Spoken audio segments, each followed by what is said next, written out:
Hello, and welcome to the Fringe Topics channel.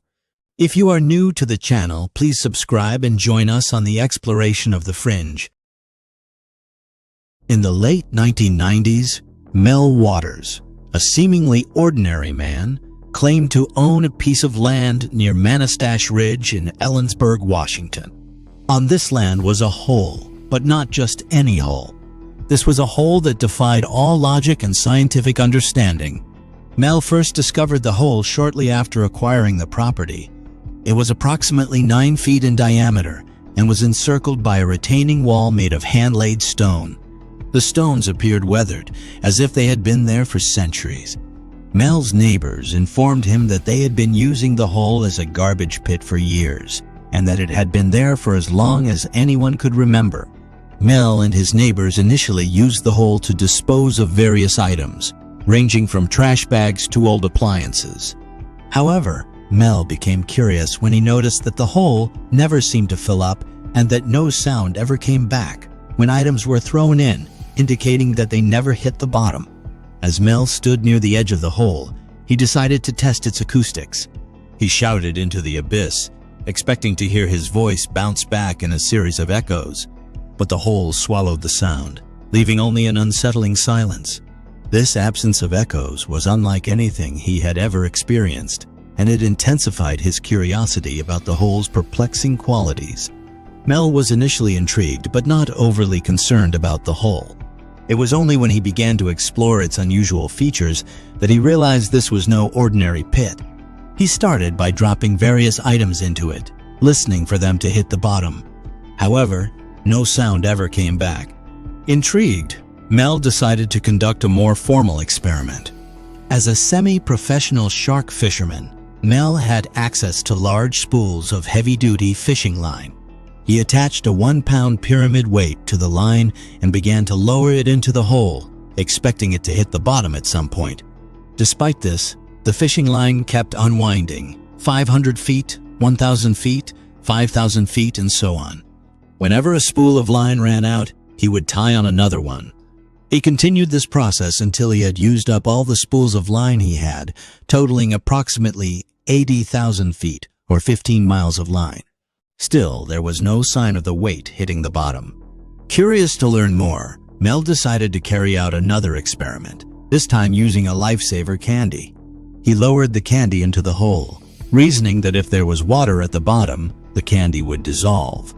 When he retrieved the lifesaver and found it still intact, he concluded that there was no water in the hole, at least not as far down as his line had reached. Mel also observed that animals seemed to avoid the area around the hole. Even birds would alter their flight path to avoid flying directly over it. Disturbed by this, he asked a neighbor if he had noticed that animals were skittish around the hole. The neighbor confirmed that his dogs were uneasy when close to the hole. He also shared a startling story. Not long ago, one of his dogs had died, and he had thrown the dog's body into the hole. A few days later, he saw the dog again. He was certain it was the same dog because it had the same collar, but the dog acted as if it did not recognize him and ran off. Mel decided to see how it would affect electronic devices. He brought a radio close to the hole and began tuning it to various frequencies. Initially, the radio picked up strange stations and static, which was puzzling enough. But what truly astonished Mel was when the radio started broadcasting a baseball game. After listening for some time, he realized that the broadcast was from a game that took place in 1967. This inexplicable occurrence added another layer of complexity to the hole's already baffling nature. Stunned by this, Mel decided to share his discovery with the world. On February 21, 1997, he called into the late-night radio show, Coast to Coast AM, hosted by the late Art Bell. From the high desert and the great American Southwest, I bid you all good evening and or good morning wherever you may be across this great land of ours. The show was known for discussing paranormal and unexplained phenomena, making it the perfect platform for Mel's story. During the call, Mel calmly and methodically described the hole and his experiments. Listeners of Coast to Coast AM were captivated. The phone lines lit up with callers offering their own theories and asking Art Bell and Mel more questions. Some suggested that the hole was a gateway to another dimension, Mel himself seemed unsure, but was open to all possibilities. Mel Waters thought his decision to appear on the radio show Coast to Coast might have been a mistake. Shortly after the show aired, personnel from an unidentified military branch arrived at his property. They informed him that there had been a plane crash on his property. However, Mel didn't see any signs of a crash, such as smoke or wreckage. He suspected that these men were there because he had talked about the mysterious hole on Art's show. Mel noticed that the personnel on his property were a mix of military and civilian. Having served in the Army years ago, he was familiar with military uniforms, but couldn't identify which branch these men belonged to. What he did notice was that they were heavily armed, carrying an array of heavy weapons. Initially, the men tried to intimidate Mel. They hinted that they could frame him for running a drug lab on his property. Mel was growing plants for medicinal purposes, and he knew that this could easily be twisted to look like illegal activity. Mel was then escorted off his own land and told he would be updated on any developments. Almost immediately, high fences and warning signs were erected around his property, stating that trespassing was prohibited due to a government operation. Mel relocated to a small apartment in a town several miles away from Ellensburg for a time. During this period, he had no access to his property or the hole, and his efforts to get more information were met with bureaucratic obstacles. When he checked in with his neighbors, he learned that they had witnessed a dark beam emanating from the hole, a beam so powerful it penetrated through the clouds. Mel made a second appearance on Coast to Coast to share updates about the mysterious hole. He recounted his experiences, including the government's sudden interest in his property and the dark beam witnessed by his neighbors. Listeners of the show began to speculate wildly about the nature of the hole. One of the most compelling theories suggested was that the hole could be a time portal to an alternate reality. This theory seemed to explain the strange radio broadcasts of a baseball game from 1967 and the fact that nothing ever seemed to fill the hole, as if items were being transported to another time or place. Some even speculated that it was an entrance to Hollow Earth.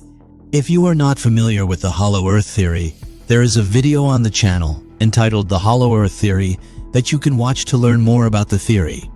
The organization that had ran Mel off his land eventually came around and presented Mel with an irresistible offer. They suggested a lease for his land that would pay him $250,000 a month. As part of the conditions, he was required to sign a non-disclosure agreement and relocate to Australia. After accepting the lucrative offer, Mel found himself quickly ushered away from his property. He was driven to San Francisco, where he boarded a plane to Perth, Australia. His 2 dogs were allowed to accompany him, and an account had already been set up for him to facilitate his move. Both the United States and Australian governments seemed to be involved in orchestrating his swift departure. In Perth, Mel resumed his work on growing medicinal plants, especially those he had taken from the land near the mysterious hole. These plants displayed unique traits, such as accelerated growth and enhanced medicinal properties that were unlike any he had encountered before. He worked with the Ministry of Health, providing them with plants he had cultivated near the hole. These plants were used to treat men who were critically ill, and astonishingly, the men recovered. Mel was convinced that the hole had something to do with the plant's extraordinary healing properties. However, life took a bizarre turn for Mel. Missing his family, he decided to return to the United States. He was supposed to make another appearance on Coast to Coast, but found himself caught in an unsettling incident on a bus. The last thing he remembered was being questioned by transit authority personnel. 12 days later, he woke up in an alley in San Francisco, missing his wallet, keys, and even his molars. After managing to contact his nephew, who sent him a bus ticket, Mel returned and found himself embroiled in legal issues. His ex-wife, who had leased the land to him as part of their divorce settlement, was now taking legal action against him. The land had been modified with an underground fuel system, a septic system, and paved roads, all of which violated the original lease agreement. These modifications were not Mel's doing. but were carried out by the mysterious organization that had leased the land from him. Mel was now in a precarious situation, financially drained. Since his accounts had been frozen for returning to the United States, he resorted to selling plasma just to afford basic necessities. Yet, his curiosity about the hole and its surrounding mysteries remained unquenched. He was particularly interested in tracking down a Mexican man who used to throw tires into the hole, a Catholic priest, and a Hungarian individual, all of whom seemed to have some connection to the hole. Mel was determined to tie up loose ends. One such end involved an old gun he had found on his property and given to a landlord as a deposit when he had to move into an apartment.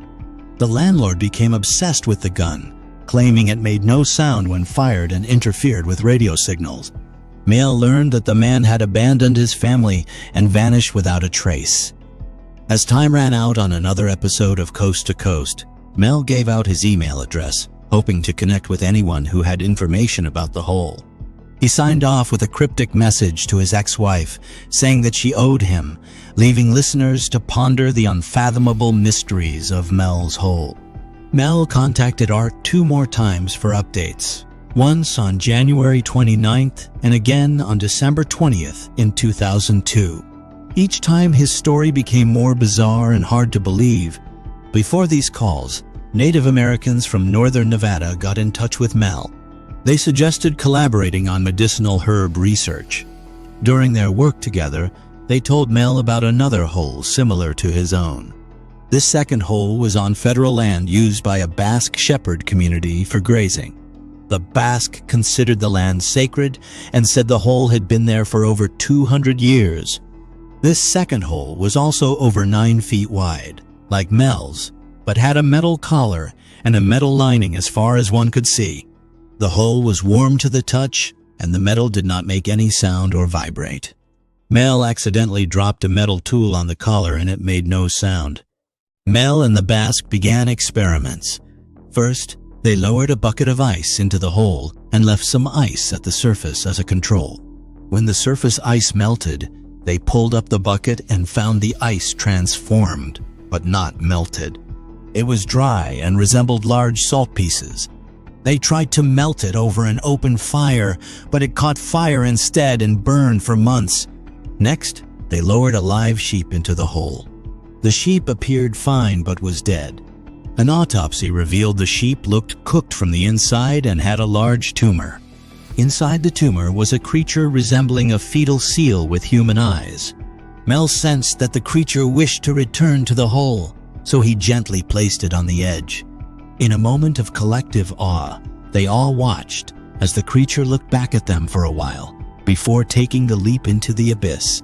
After this encounter, Mel, who had been diagnosed with advanced throat cancer, was now cancer-free. Months later, Mel returned to the show. He said the seal creature communicates with the Basque via radio waves and warned them about the transformed ice, saying it would lead to the end of the planet if it got in the wrong hands. Mel promised to return to the show with recordings and pictures, but never did. That was the last time Art heard from Mel. Mel's phone number was eventually disconnected, and he never contacted the show again. So, after 5 years, the story of Mel's hole ends with more questions than answers. Is it true? Mel Waters and those who have searched for the hole and claimed to have found it have never revealed publicly the exact location. All they would say is it was on Manastash Ridge, some 9 to 10 miles southwesterly of Ellensburg. There's no documented evidence that a Mel Waters ever lived or owned property in the claimed area. According to geologist Jack Powell, such a hole is geologically impossible. So, do you believe the story? Share your thoughts in the comments, and if you have any new information about Mel's hole, please let us know. I hope you enjoyed the video. Thank you for watching, and if you have not subscribed to the channel, please do. Your support truly does mean a lot to us. Until next time, be safe and take care. Goodbye for now.